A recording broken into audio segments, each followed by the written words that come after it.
Assalamualaikum warahmatullahi wabarakatuh. Saya Tari Alzamustini dari kelas 12 IPA 2. Di sini saya akan menjelaskan materi tentang narkoba.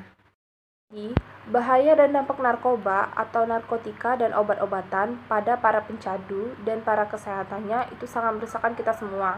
Jadi narkoba itu diibaratkan dua mata uang. Yang pertama diperlukan ketika ada manfaatnya dan juga bisa merusak tubuh kita. Karena mengapa kita bisa dirusak oleh narkoba? Karena kita mengonsumsinya secara berlebihan atau biasa disebut dengan overdosis. Narkoba ini menjadi kecanduan karena dia memberikan efek ketenangan.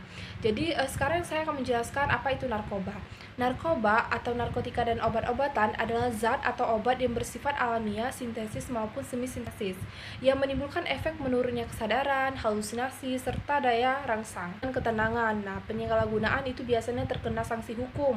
Untuk mengetahui apa saja jenis narkoba ini, jenis-jenis narkoba atau narkotika dan obat-obatan itu kandungan yang terdapat pada narkoba itu memang bisa memberikan dampak yang buruk bagi kesehatan jika disalahgunakan.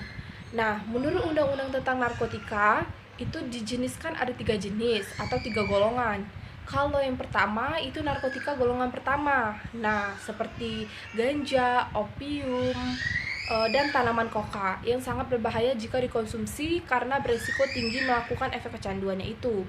Kalau narkotika golongan 2, sementara narkotika golongan 2 ini bisa dimanfaatkan untuk pengobatan asalkan menggunakan resep dokter.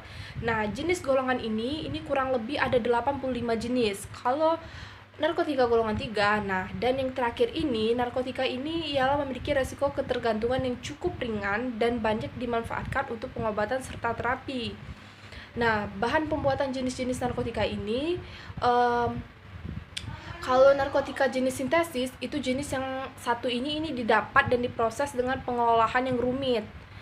Kalau narkotika jenis semi-sintesis, pengolahan menggunakan bahan utama merupakan narkotika alami yang kemudian diisolasi dengan cara diekstraksi atau melakukan proses lainnya. Contohnya seperti morfin, heroin, kodein, dan lain-lain.